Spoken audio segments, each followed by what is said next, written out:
What's up, guys? Rob here. As you guys can see, I'm alone. No Tiz this week. Nothing happened, just a little scheduling conflict. He'll be back next week for the recap for the pay-per-view that's coming up, UFC 314. And I just wanted to come on this week to make a little bit of a preview for you guys, but not a normal preview where we're going through every single fight and talking about it and breaking them down, but I was really looking at the card and kind of thinking about the way that the UFC schedule is kind of shaped up lately, but it's been a big month for the featherweight division. I mean, obviously last week we had Lerone Murphy just beat Josh Emmett in the main event at the UFC Apex, but on this card, UFC 314, there's plenty of storylines with the featherweight division, and I wanted to hop into a few of them and focus solely on that division because I think that you could argue that this is one of the biggest cards for the featherweight division that we've seen in a long time.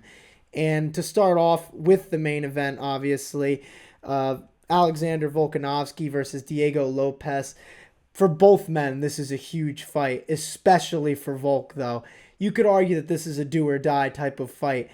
Volkanovski, it's not like we think that he is close to the end because I think that everybody would agree that even if he loses this fight, you'd probably still pick him against 99% of the UFC featherweights and probably a lot of UFC lightweights as well.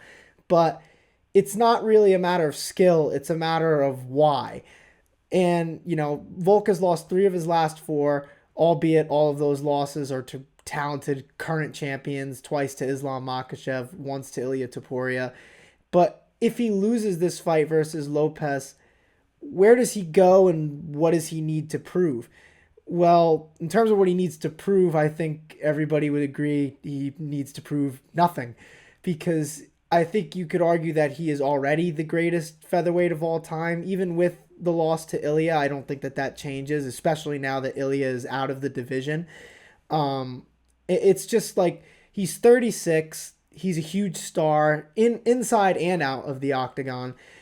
And you just have to wonder, what would his why be? Like, what else does he need to accomplish that would really do more for his legacy? Because I think his legacy's already been cemented. And that's only if he loses, though, because I think if Volk wins, there's a lot that could really happen for him. And we'll get into that in a second. But first, let's go to Diego Lopes for a second.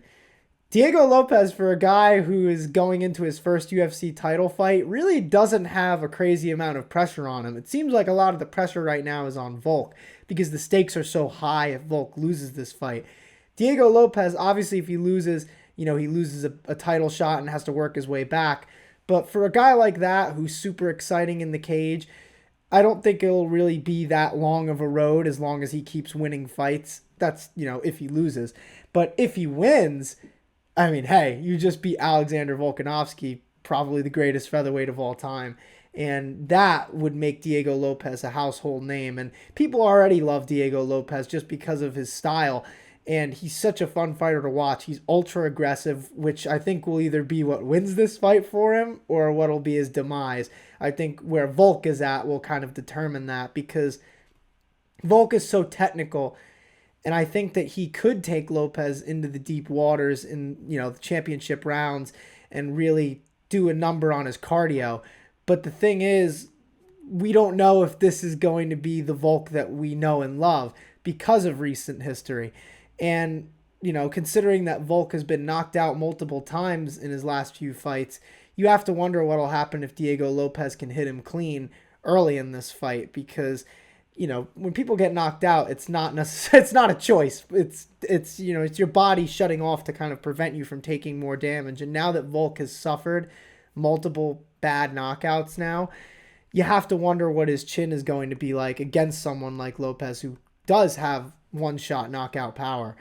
But it's going to be a really interesting fight. I literally cannot wait for it. And I'm almost happy that Ilia left the division, not because I don't like him. I'm a huge Ilia Topuria fan.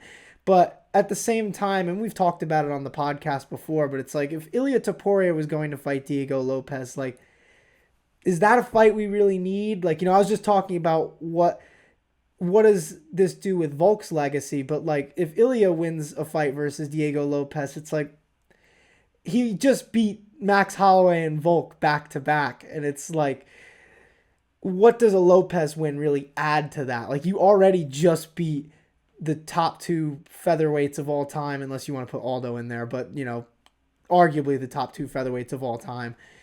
And then it's like, if you beat just another contender who has never been champion, like, what does that really do for Ilya? So I kind of get why he left the division. But this opens up a lot of doors. It opens the door for Alexander Volkanovski to get his belt back, and it opens up a door for Lopes to really become a household name. And the thing is, if Volk wins, people aren't really thinking about this. He has a chance to go on another long title reign, because we're starting to see a shift in the generation with featherweights right now, whether it be because people who are moving into the weight class, whether it be from bantamweight or other promotions, and even just the new generation, like, I just mentioned Lerone Murphy before. There's another fight on this card where I think there's a dark horse contender in there, and we'll get to that. But to talk about maybe one of the more obvious storylines that could affect who gets a title shot next after this fight. What's up, guys? Sorry to interrupt the podcast real quick, but we have a message for you guys. If you enjoy the Her Hamburg's content, you want to see more, consider subscribing to the channel, leaving a like on the videos, all sorts of fight content as much as possible, podcasts, interviews, vlogs. We have it all over here, so thank you, appreciate it. We appreciate you, and like he said, please subscribe. And now, back to the show. We have Yair Rodriguez versus Patricio Pitbull on this card, which I am so hyped for. I've been wanting Pitbull to be in the UFC for a very long time, and it's really about time that we're going to have the chance to see Pitbull against the best of the best. You think about Pitbull's legacy in Bellator. He has a lot of huge wins. The merger happens with Bellator and the PFL. Disputes happening because Pitbull wanted some fights and the PFL was not giving him those fights, and it was a very ugly public battle to secure his release from the PFL, but he finally got it. There was rumblings that he might go to the GFL or another promotion, but then now he's in the UFC. Pitbull gets his chance at the best of the best. Yair Rodriguez, obviously former interim champion.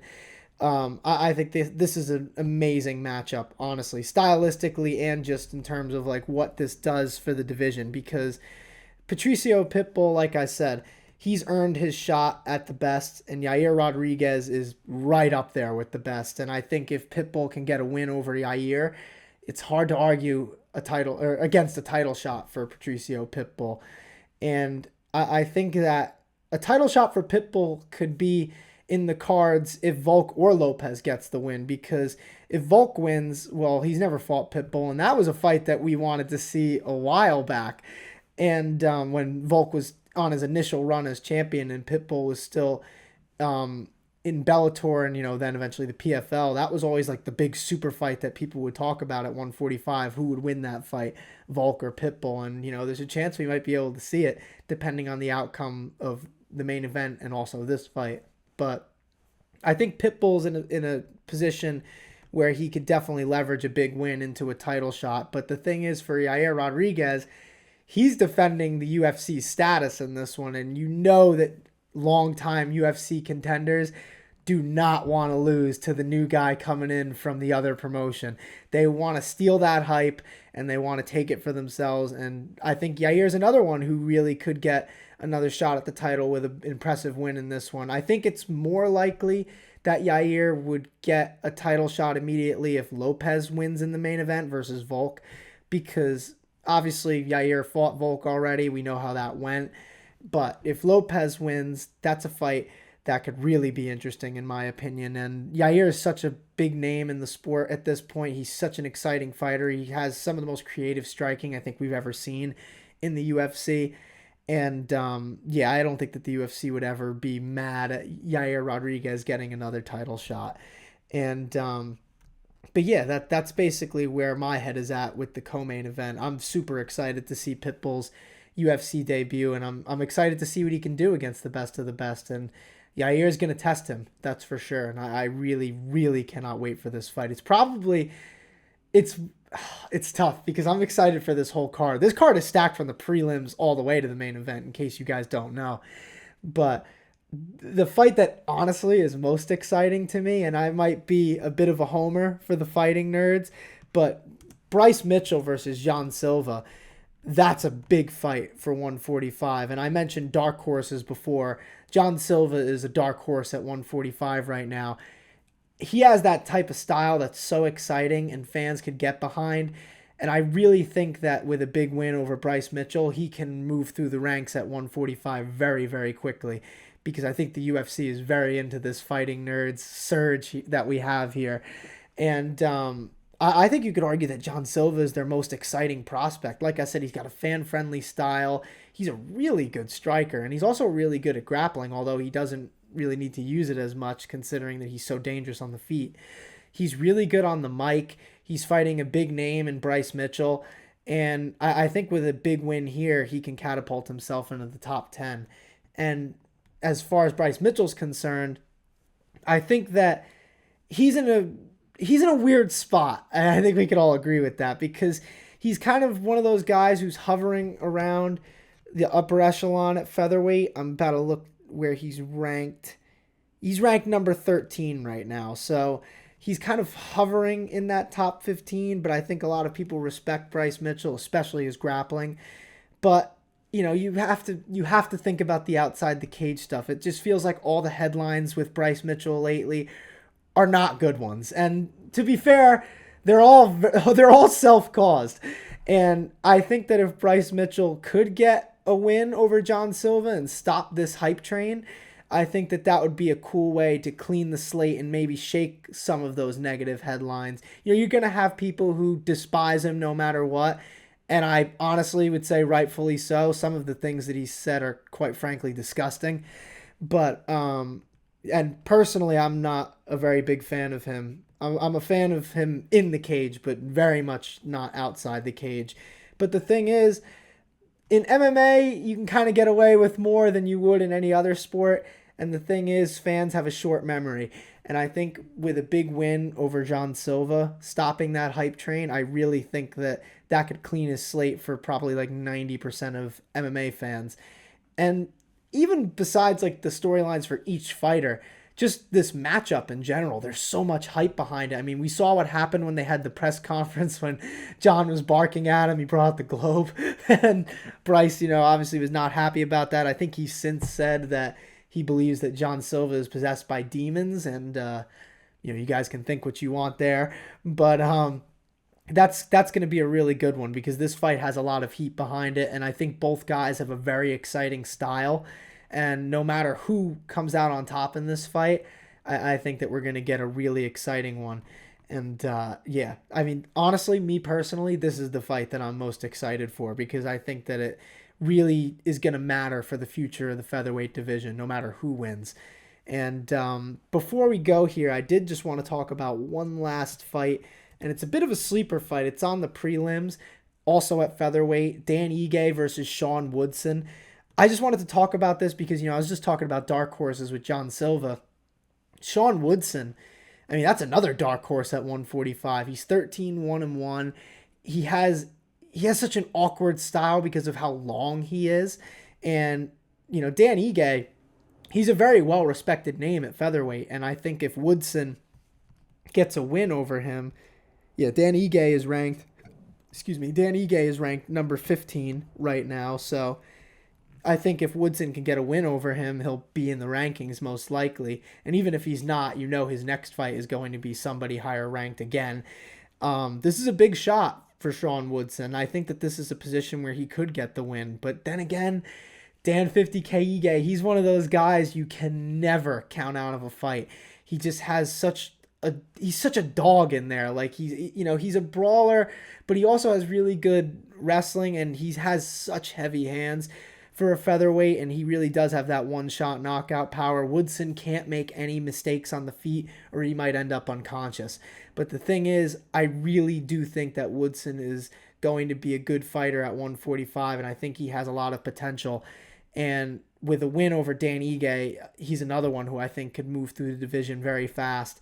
And like I said, featherweight is just so exciting right now. That's why I wanted to focus solely on this for the preview, because we could have done what everybody does and just previewed every single fight, and that's cool. I love doing that too. But like I said, it's been a while since we've had a card that's so focused on one division like this one. And featherweight has had a lot going on lately. Like I said, there's a lot of contenders who are hovering around the title and hovering around that upper echelon right now. I mean, like I said, Yair Rodriguez, Patricio Pitbull, either of them can earn a title shot with a win. You have John Silva, who's a dark horse. Then you have Sean Woodson, who could be making his way into the rankings soon. But even outside of that, like I said, Lerone Murphy just won last week. Aljamain Sterling is still there at 145. Movsar Evloev. I mean, featherweight is so exciting right now, and it seems like we have a lot going on at the top, but a lot of questions are going to be answered at UFC 314, and I'm super excited for it.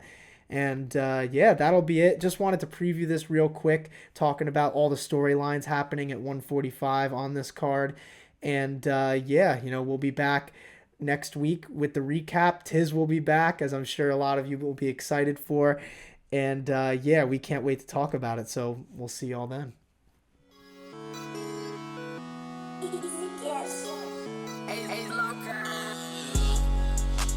Feels just like a super